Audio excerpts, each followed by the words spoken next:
There are not words to describe, and it would be good if you didn't try so hard to find so many, to describe what true resonance with source is. And when you're focused upon something that you don't like, well, then that resonance is clouded, and resistance is what you feel, and that's what negative emotion is every single time. If we can say something today that will help you to lighten up on yourself just a little bit, if you can find more unconditional love about yourself, it would be so good for you. Because when you focus in your experience and you find reasons or conditions to not appreciate yourself or anyone, someone else, for any reason, you hold yourself in a discordant vibration. And the result is you don't feel good in the moment. But another result is, in that moment of negative emotion, you are actually practicing a thought and therefore encouraging a momentum of that thought, and therefore turning that thought that started out soft and simple and unimportant, not very much of a determination in what comes to you in terms of your point of attraction, of turning that thought into something that has enough momentum that it's a full-blown belief that then becomes a central part of your point of attraction. And that's the thing that is so ironic, because you are offering this thought which becomes a belief, and then it becomes a reality for you, and then you believe it. That's the best way for you to really cement a belief in. Offer a vibration that you didn't need to offer until you cause a reality that you didn't want to cause, and now you've got an experience that you have to face. It's reality after all. And then you say, of course I believe it, I lived it, life taught it to me. And what we want you to understand is that you are teaching life how to be to you. Life isn't being that way to you willy-nilly. You are not here just to have life descend upon you and then observe it and accept it. You are the creator of your own reality. But we love you so much, you don't act like you know it. You are so often just observing things and taking your observation as if it is something that, because it is, then it is your responsibility just to observe it and then to comment on it and then to blog about it, and let's gather some statistics about it, and please, please, please, let's erect monuments about it too, so that no others ever do not accept the belief that we have created about the things that we do not want. Let's pass these beliefs on from generation to generation, because after all, we don't want these little buggers that are coming in to really believe that the world revolves around them. We don't want them to think that life is supposed to be good for them and they're supposed to live happily ever after. We need to teach them. Humans want to pass on what you know. We want you to pass on what you feel. We want you to find the vibrational core of who you are, to make sure that you're in resonance with source before you pass it on. But that's not the easiest thing, is it? Because you've got some thoughts going that have gathered some momentum, and the momentum is causing them to manifest, and the manifestations are something that not only you are noticing, but those around you are noticing too. And so it's not easy to get your eyes off the reality that already is, even though we so much want you to get your attention upon the reality that is becoming. But the is reality is so compelling, isn't it? There's so much texture to it, so much detail to it, so much momentum to it. And so we understand why it's compelling to you. But the what is not as rich as you make it out to be. You can get in the mode of being in awareness of what you are doing vibrationally without holding yourself so succinctly to the details of what is in terms of manifestation. And that's the thing that we wish with everything that we are to convey to you in a way that you can really hear us. Yes, there is a what is. There are conditions that surround you that have manifested into what is. There certainly is a reality that you could get together and agree in large part upon the components of what is. But what you mostly don't remember, and what we know so vividly, and what you mostly would do well to remember, and what we know so vividly, and what we wish to convey to you in a way that you will then remember it and get it active in your vibration. Yes, there is a what is that is manifested, but there also is a what is that is vibrational. And that vibrational what is, you can recognize it here and now by the way you feel, because you can feel the what isness of your relationship between your desires and your beliefs. That's what is too. In other words, when you want something and you doubt it, that doubt is what is right now. It's a what is too.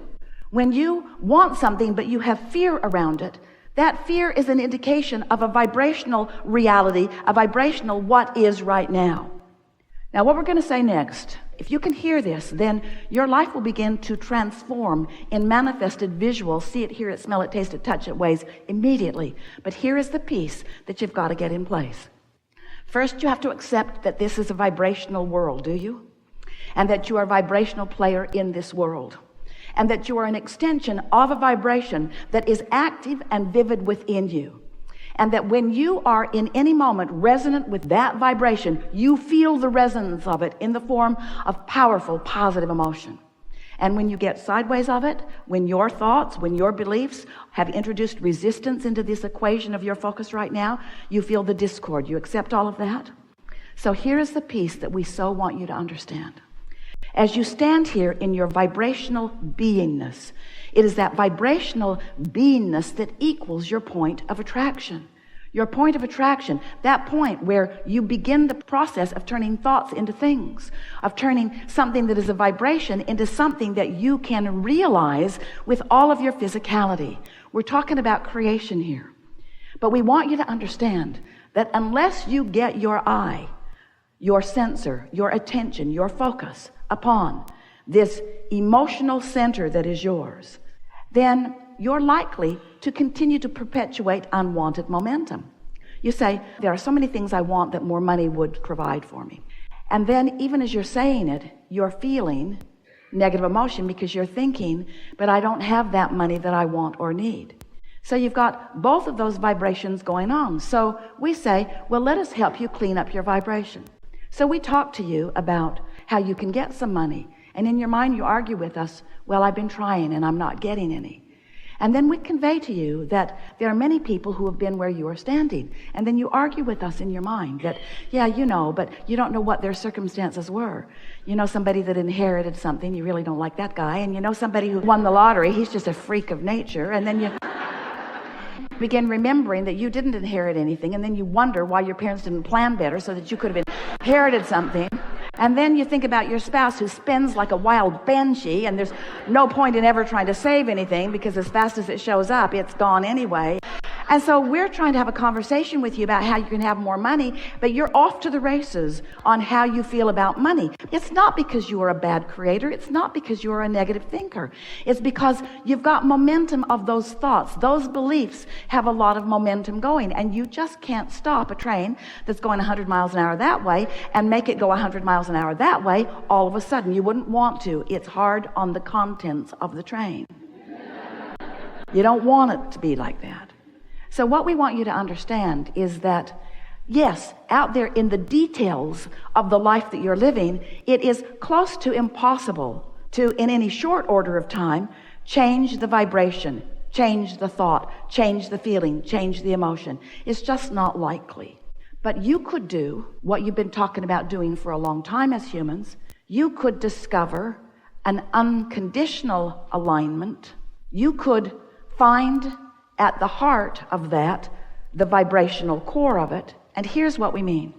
You understand the concept of momentum. So when we notice, or you notice, that you've got a belief going that doesn't serve you, and we say to you, it's simply a momentum of thought that isn't serving you, part of you wants to argue about it because you believe it because it has been happening. It's a reality that you've observed, and so therefore it seems like it should be believable.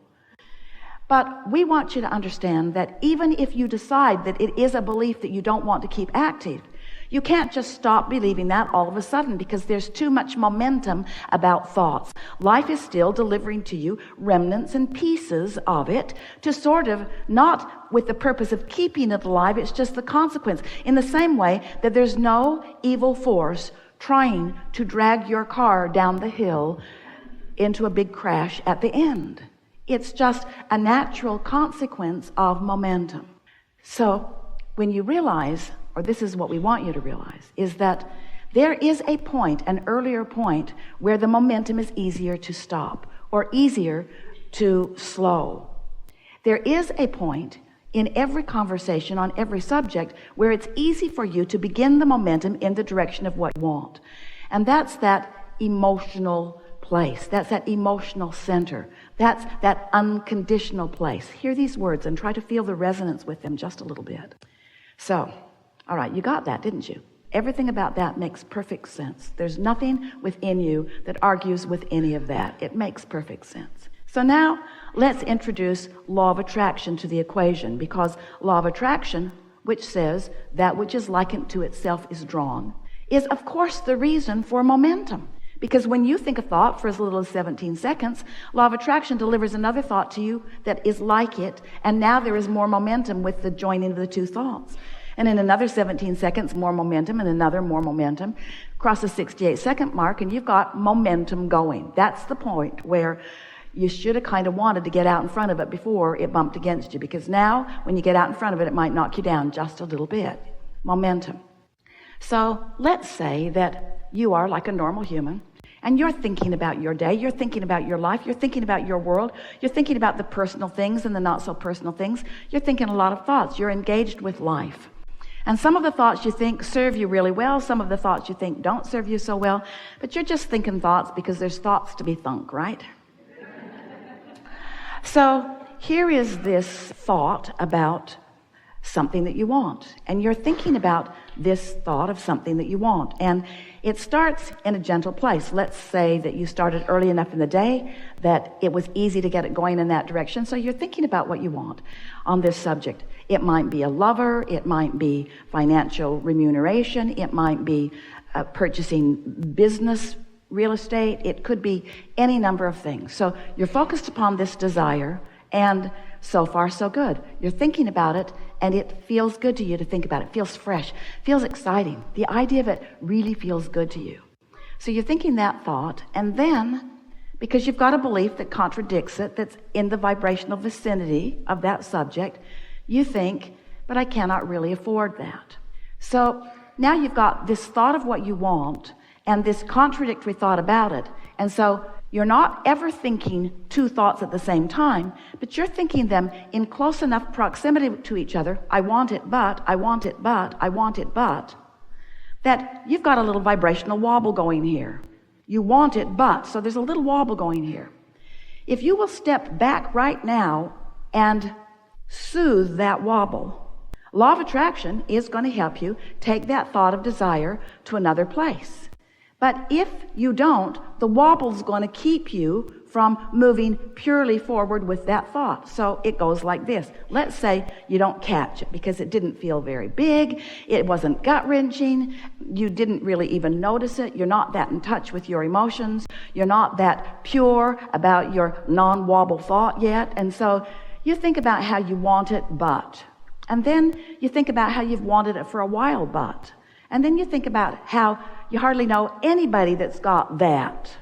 And so now your thoughts are continuing. Law of attraction is causing each part of this thought to be greater. Are you getting the sense of this? But the wobble's getting greater too. So now, pretty soon, you want it, but now you're talking to your friend about it. Oh man, I've wanted this thing that I can't have for so long. Yeah, me too, your friend says.